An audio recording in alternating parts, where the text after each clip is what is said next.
Good morning, class 9. Today we discuss about the nucleus. आज हम nucleus के बारे में डिस्कस करेंगे। न्यूक्लियस क्या होता है, इसकी स्ट्रक्चर क्या है, इसके कितने पार्ट्स हैं, क्या ये फंक्शंस करता है। सबसे पहले जो न्यूक्लियस की डिस्कवरी की गई थी वो रॉबर्ट ब्राउन ने 1813 में की थी।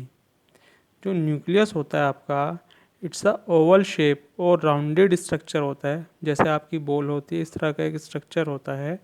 और ये इंफॉर्मेशन को एक जनरेशन से दूसरी जनरेशन में पास करने का काम भी करता है। जो उसका मेन फंक्शंस है वो ये फंक्शंस होता है न्यूक्लियस का कि ये एक जनरेशन्स को, मतलब जो आपके पेरेंट्स के कैरेक्टर्स होते हैं वो आपके पेरेंट्स के कैरेक्टर आपकी बॉडी में ट्रांसफ़र करने का काम ये न्यूक्लियस की हेल्प से होता है।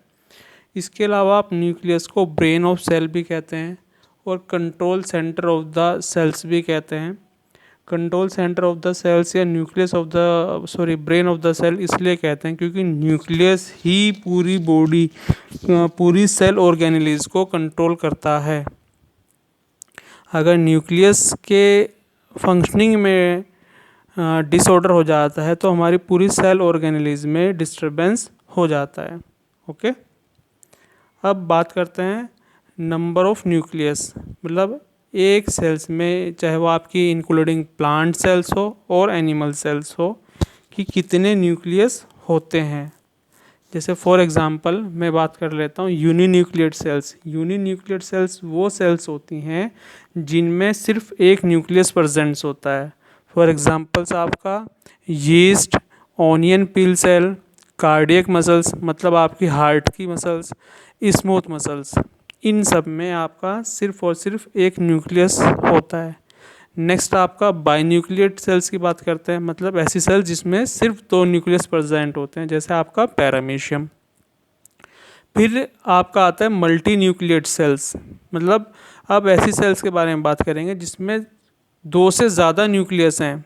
फॉर एग्जांपल आपका स्केलेटल्स, हमारे बॉडी का जो स्केलेटल सिस्टम होता है उसमें दो से ज़्यादा न्यूक्लियस प्रेजेंट होते हैं।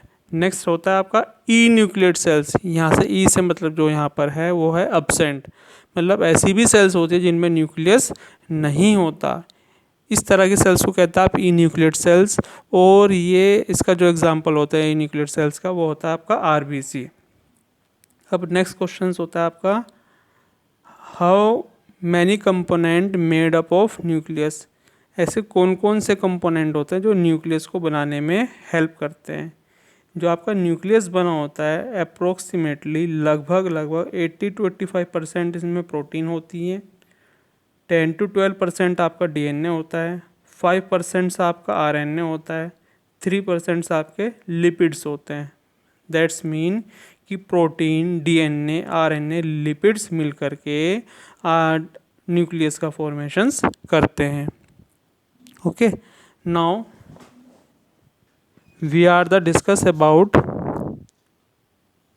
microscopic structure of nucleus।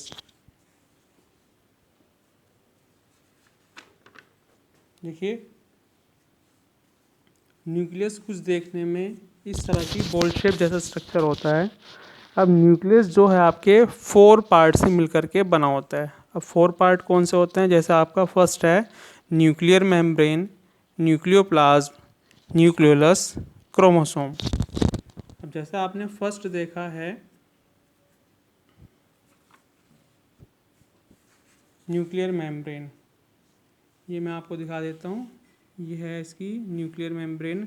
जो आउटर ये सबसे बाहर लाइट ब्लू कलर की आउटर मेम्ब्रेन, अंदर की इनर मेम्ब्रेन, और इन दोनों के बीच का जो स्पेस होता है ये कहलाता है आपका पेरी न्यूक्लियर स्पेस। और इन तीनों को कंबाइंडली मिलाकर कहते हैं हम लोग nuclear membrane.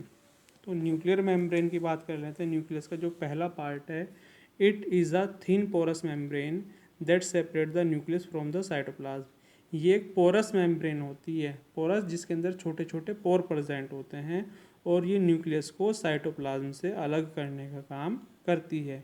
It is the outer most covering of nucleus. ये न्यूक्लियस के सबसे बाहर की कवरिंग भी बनाती है और इसका काम ये होता है प्रोटेक्शन प्रोवाइड करना। अब इसका फंक्शंस क्या है, न्यूक्लियर मेम्ब्रेन का being porous it allows the movements of material between the cytoplasm and nucleus. Porous होती है, इस वजह से ये साइटोप्लाज्म और न्यूक्लियस के बीच में सब्सटेंसेस की आने जाने की परमिशंस प्रोवाइड कराती है। नेक्स्ट है आपका, नेक्स्ट स्ट्रक्चर होता है आपका न्यूक्लियोप्लाज्म। ये देख लेंगे न्यूक्लियोप्लाज्म। जो उसके न्यूक्लियोप्लाज्म वो पार्ट होता है न्यूक्लियस का जिसके अंदर जेली लाइक सब्सटेंसेस फिल्ड रहता है, आप उसको न्यूक्लियोप्लाज्म कहते हैं।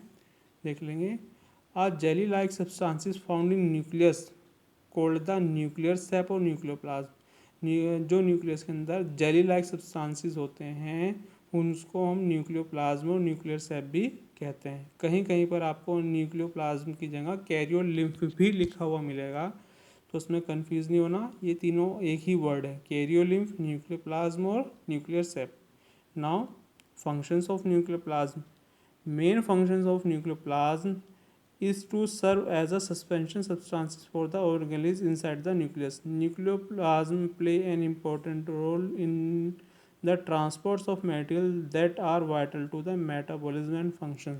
देखिए इसका मेन फंक्शन क्या है, एक तो ये जितनी इसके अंदर ऑर्गेनेलीज होती हैं उनको जेली लाइक सब्सटेंसेस प्रोवाइड कराता है। और इस जेली लाइक सब्सटेंसेस का काम क्या है, जेली लाइक सब्सटेंसेस का फंक्शन ये हो गया कि न्यूक्लियस के अंदर जितनी भी मेटाबॉलिक एक्टिविटी होती हैं, वाइटल एक्टिविटीज़ होती हैं, जैसे आपको इन्फॉर्मेशंस को पास कराना या सेल पर कंट्रोल करना, ये सब न्यूक्लियोप्लाज्म की हेल्प से ही होता है।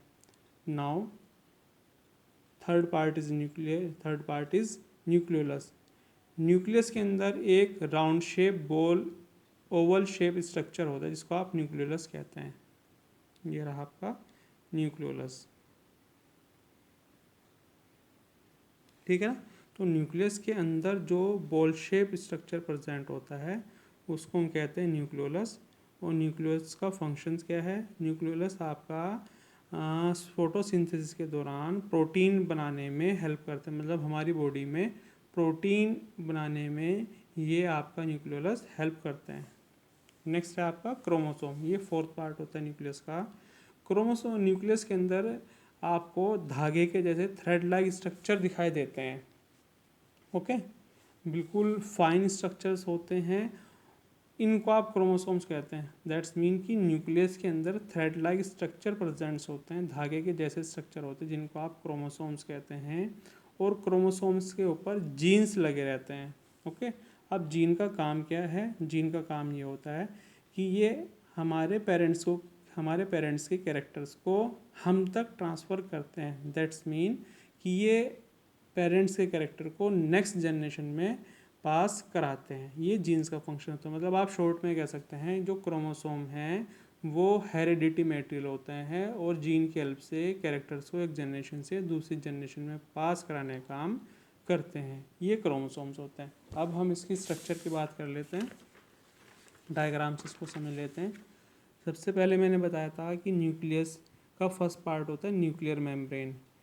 अब न्यूक्लियर मेम्ब्रेन के जो सबसे आउटर कवरिंग होती है उसको हम कहते हैं आउटर मेम्ब्रेन, और जो बाद की कवरिंग यानी कि अंदर की कवरिंग होती है कहलाते हैं आपकी इनर मेम्ब्रेन।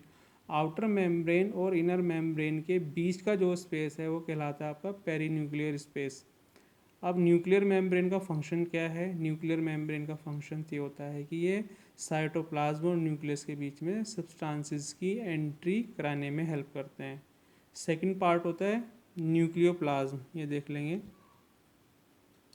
न्यूक्लियोप्लाज्म न्यूक्लियस के अंदर एक जेली लाइक सब्सटेंसेस है जो वाइटल एक्टिविटीज़ में सेल कंट्रोलिंग में हेल्प करता है। थर्ड पार्ट होता है इसके अंदर न्यूक्लियोलस। न्यूक्लियोलस एक round shape ball shaped structure होता है जो कि प्रोटीन बनाने में हेल्प करता है। नेक्स्ट होता है आपके अंदर क्रोमोसोम। क्रोमोसोम मैंने अभी आपको बताया था कि थ्रेड लाइक स्ट्रक्चर्स होते हैं और इनके ऊपर जीन्स लगे रहते हैं, और जीन होने की वजह से ये कैरेक्टर को एक जनरेशन से दूसरी जनरेशन में ट्रांसफ़र करने का काम करते हैं।